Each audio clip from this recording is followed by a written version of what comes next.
amigos de Emprendedorestv.pe, tu canal por internet. Hoy día vamos a abordar el tema del sector inmobiliario con advertencias importantes que nos trae nuestro primer invitado, pero antes solamente detenerme unos segundos en una noticia que sí me parece súper importante y que la da a conocer hoy día Gestión, está en la portada y que es parte de un informe que ha hecho el Banco Central de Reserva. Hay una advertencia importante de riesgo de racionamiento eléctrico a 250 empresas, ¿no? Dice, la restricción alcanzaría el 2015 a empresas mineras, fundiciones, cementeras, químicas y metalúrgicas, debido a que se mantendrá el riesgo de suministro de energía eléctrica y vinculado en suministro de gas natural. Esto es súper importante porque ya sabemos que las inversiones andan atrasadas, que hay ciertos requerimientos urgentes debido también a cambios en la legislación, pero sin duda esto habría que revisarlo por parte del gobierno para evitar este problema. Muy bien, vamos ahora sí de plano, de lleno, a saludar a Miguel Cavero. Él es gerente general de Inmobilex y viene hoy a comentarnos acerca de la informalidad que ocurre justamente en el sector inmobiliario y las estafas de las que también son víctimas muchas personas que no se asesoran adecuadamente. ¿Qué tal, Miguel? Bienvenido. Buenos días, muchas gracias por la invitación. Bien, empecemos entonces advirtiéndole al público acerca del tema de la informalidad. ¿Qué características tiene y qué hay que evitar justamente para no ser estafados?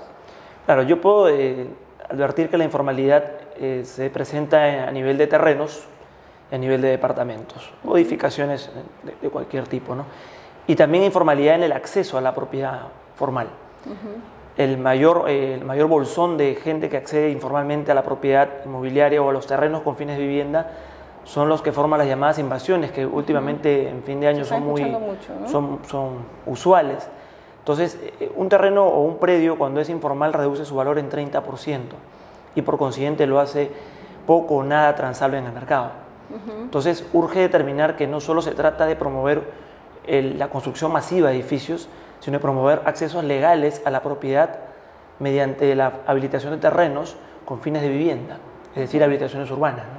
Entonces yo creo que el desafío político es justamente eso, no solo promover una política de vivienda que promueva la construcción de edificios, sino también que ayude a crear lotes con fines de vivienda, en particular para la gente de menores recursos, que es atraída por los traficantes de tierras, porque ellos forman los pequeños grupos de gente que necesita predios, les cobran una pequeña cuota de inscripción y les indica un terreno en las afueras de Lima, en la periferia, que está libre, o en La Molina, por ejemplo, que acaba de lanzar una campaña cuidando sus predios cercanos a los cerros, ¿no? Entonces la informalidad es un tema que el Estado me parece que lo está abordando poco y tiene que ver mucho con el mercado inmobiliario. Hay gente que lucra, efectivamente, organiza las inversiones, les pide un cupo a las personas, luego les asignan. Claro, la identificación de un terreno, ¿no? Y luego acceden a Cofopri para que les den el... Claro, lo que pasa es que hay una desinformación. Cofopri ya no puede titular ese tipo de ocupaciones efectuadas hoy día. Cofopri tiene un plazo que solamente llega al 2004. Entonces, sucede que las personas todavía creen que mediante Cofopri van a ser regularizadas. Entonces, eso es falso. Entonces, todavía hay un desafío aún educativo en el tema del acceso, repito, a la propiedad formal con fines de vivienda. ¿Y qué puede hacer una persona a la que le han invadido su terreno y no lo había cercado, etcétera, y de pronto es invadida? ¿Qué puede hacer? Plantear una usurpación. El delito de usurpación es la privación del derecho de posesión, que puede ser del propietario, que lo tiene en posesión, o de un propietario que no lo tiene en posesión porque lo ha alquilado o lo tiene cercado. No lo habita. Exactamente. Pero si no lo tiene cercado, ¿cuáles son los peligros? Hay que cercarlo de todas maneras, entonces. Claro, definitivamente habría que cercarlo, una de las alternativas. Si no lo tiene cercado, va a ser más propenso a una invasión. ¿Y ha sido invadido, qué hace? Recurrir al Poder Judicial, plantear una usurpación de tierras. Seguir los procedimientos, es un delito de la usurpación de predios. ¿Tiene posibilidades de recuperarlo? Yo conozco personas que simplemente no han podido sacar al usurpador. No han podido por un tema de la ejecución del fallo, ¿no? Yo puedo plantear la usurpación o plantear una reivindicación, depende del caso, no son figuras judiciales que los abogados entenderán muy bien, pero en buena cuenta lo que buscan es recuperar la posesión del bien o recuperar el ejercicio pleno del derecho de propiedad. ¿Y cuáles son los argumentos en base a cómo uno puede defenderse? Primero, plantear que no estuvo en posesión por determinada razón, lo que no quita que haya perdido el derecho de propiedad, que no tiene ningún tipo de relación con la persona que posee, que la persona que posee ingresó de mala fe, probablemente los vecinos de la zona puedan dar fe de esto, probablemente tenga videos de cómo estuvo el predio antes de ser invadido. Por lo general estos predios de repente son cercados o son algo cercados y son violentados. Entonces hay muestras del antes y el después.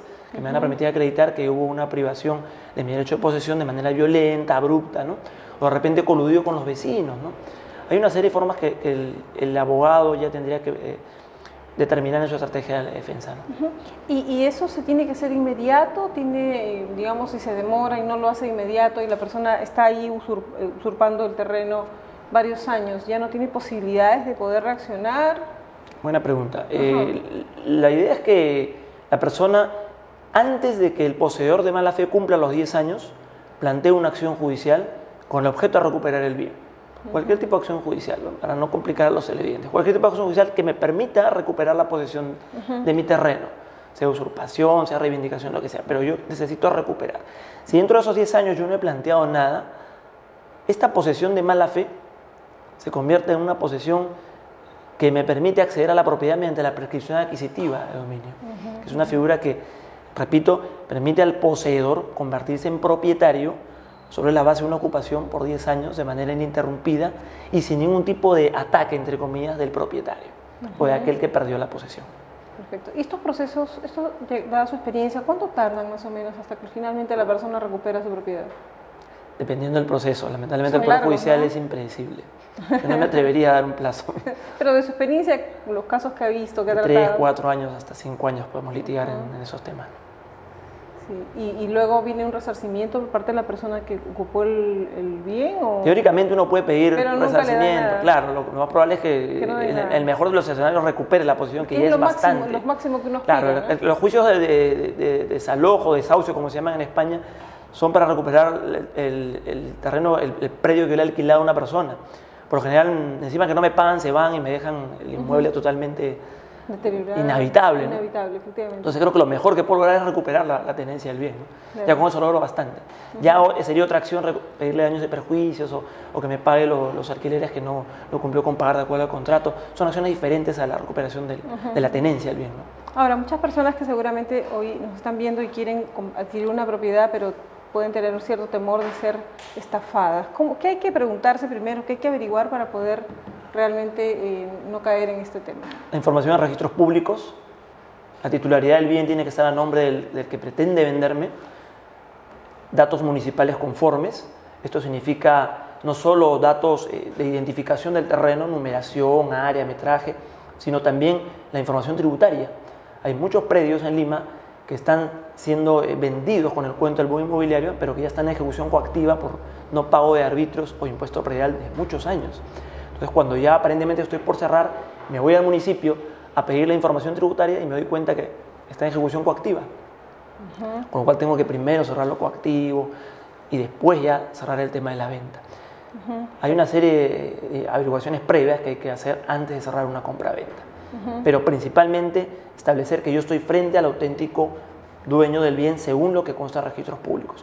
Hace un par de días se publicó en El Peruano ya una noticia muy interesante que se va a exigir a todas las notarías la identificación biométrica, que es mediante la huella digital, porque principalmente las notarías de provincia se han presentado casos de suplantación, justamente porque no tienen los sistemas de identificación biométrica al día o debidamente conectados con la RENIET. Algunos también se han prestado a hacer cosas que no deben, ¿no? Digamos. Lamentablemente. Digamos, no me consta, pero digamos. Sí, eso es lo que se comenta en el medio. Sí, y señor Cabero, vamos a hacer una pausa breve. Al retornar quiero que terminemos ya con unos aspectos que quizás nos hemos olvidado de tratar, advirtiendo justamente sobre los temas más frecuentes que uno debe enfrentar al adquirir una propiedad. ¿Sí? Volvemos.